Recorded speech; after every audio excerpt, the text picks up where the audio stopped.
Welcome to Comic Power. I am your host, Comic Killer 72. Today we're doing a new segment called the Quick Flip. In comic book investing terminology, the quick flip normally means you have something for a very short period of time that you sell for a profit and had no intention of holding it for the long term. At my channel, I'm going to incorporate the phrase quick flip and make it mean real down and dirty, real fast information about this channel and other comic book news. And today we're going to do it in 8 minutes and 3 seconds. Okay, now that you understand, let's go ahead and get right into it. Of course, the lead story, really the only story, is Avengers Infinity War. If you haven't seen it yet, don't worry. I'm not going to give any spoilers in this review. So let's continue. I came out of that movie like, wow. I don't know about you, but when I left the theater that I was in, it felt like you were at a funeral. It was so quiet, you could literally hear a pin drop from people being shocked. I literally saw grown men crying. We all know that Thanos was going to be the bad guy in this, but we really had no idea just how lethal and treacherous he was going to be. There's a lot of memes floating around social media right now comparing him to Deebo from Friday. So instead of a neighborhood bully, he's an intergalactic bully. And you're not going to get rid of him by hitting him with a garbage can, I can tell you that. The best way to describe this movie would be sort of like The Empire Strikes Back from Star Wars, where the heroes of the movie franchise get their asses handed to them. And speaking of Star Wars, Darth Vader is probably the most famous science fiction action villain ever created, but Thanos is about to take the prize for sure, man. The average moviegoer was not ready for this. Thanos is so lethal, he makes Darth Vader look like Mr. Rogers. He first appeared in comics back in Iron Man number 55 back in 1973, and he looked like this. Of course, they've beefed him up over the years. The character was created by Jim Starlin, and he was clearly influenced by Darkseid, the lead character of the New Gods that was created by Jack Kirby when he left Marvel for DC in 1970. So even though Darkseid was first, Marvel has gotten to Thanos now. So unfortunately, if DC ever gets to Darkseid, it will look like they're copying Marvel, but it's actually the other way around. As for the Infinity War, if you haven't seen it, slap yourself. You have to see this movie, and I'm just going to leave this right here. Oh, and by the way, there's one after credit scene, so stay to the very end. There's a huge Easter egg about what's to come. But let's also talk about the box office. I lowballed Black Panther, predicting it would make $150 million opening weekend and $1.1 billion over its lifetime. It actually made $201 million opening weekend and rounding out about $1.4 billion for its lifetime. For Infinity War, I predicted it would make $295 million. It didn't get quite that high, but it did $258 million, which is the all-time record, breaking the record of The Force Awakens at $247. Worldwide, it's already at $641 million. That almost matches the full run of Justice League at $657 million. So Marvel's Infinity War almost matched about 95% of Justice League's total 3-month run in the first weekend. That's great for Marvel, but more embarrassment for DC. Good God. My prediction lifetime for Infinity War will be $2.4 billion.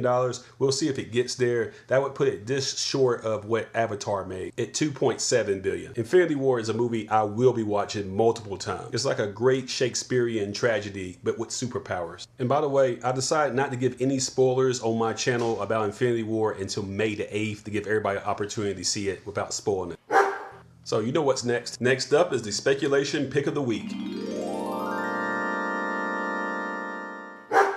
And for May the 9th, 2018, the pick of the week is going to be Analog number 2 from Image Comics. I'm really high on this series. I named issue number 1 the runner-up pick of the week from April 4th. The premise is it's 5 years in the future, and after a big data breach, secrets are not safe on the internet anymore. So the world's biggest secrets are literally transported by personal couriers. And this series follows one of those couriers in a dark, dystopian, not so far future as he navigates a world full of espionage. This series is better than good. It's fantastic. If the people at Netflix are smart, they'll be trying to scoop this up and turn it into a web series. I give it an A+ in terms of storytelling and art. The runner-up for May 9th is going to be Venom number 1. Yes, Marvel has rebooted this series again. And what I like about it is they put it in the hands of Donny Cates. Last year, he blew up to superstar status by writing God Country, Redneck, and Baby T. So that's why I'm so high on it. Of course, there's going to be a gazillion variants, including the Todd McFarlane variants. They're just using work that he did 30 years ago. He has swore he's never going to do anything with Marvel ever again. So there's going into the archives to exploit his name. They legally can do that because it was work for hire. They could publish this work 100 years from now, if they wanted to, of course. Some other honorable mentions are Batman number 44, which is going to a second print with a variant from Joelle Jones. She's on my list of one of the top 10 female artists in comics right now. She got famous for drawing and now writing Lady Killer over at Dark Horse Comics. Issue 44 of Batman is a follow-up to that whole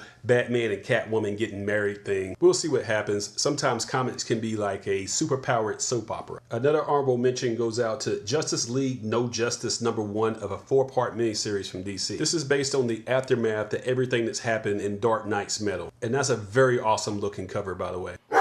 And that brings us to Free Comic Day. Free Comic Day is an event that happens the first Saturday in May. It's a celebration of your local comic store. And for those of you who are not familiar about how this works, it does not mean everything in the store is free. It does not. Do not be an idiot. I repeat, idiocy is not allowed. There's usually a section that's designated in your store that's going to have these free samples from all of these publishers. They're basically promotions for their summer crossover, whatever that might be this year. 99.9% of the time, they're not going to be worth anything in the secondary market. And the grading companies like CBCS and CGC normally do not consider these first appearances if there's a new character in them because it's not a contiguous story. So don't be trying to hoard all of these issues that you see. Leave some for other people as well. Most stores will have a 1 or 2 copy limit or something like that. Once again, don't be a greedy idiot. You ever been to a grocery store and they've given out free samples on a toothpick? Free Comic Book Day is the funny book equivalent of that. May the 5th is also Cinco de Mayo. This is a special day in Mexico that celebrates the Mexican army's unlikely victory over the French Empire in a battle on May 5th, 1862. So there's plenty of celebrations and parades both in Mexico and America. So happy Cinco de Mayo and happy Free Comic Book Day, May the 5th.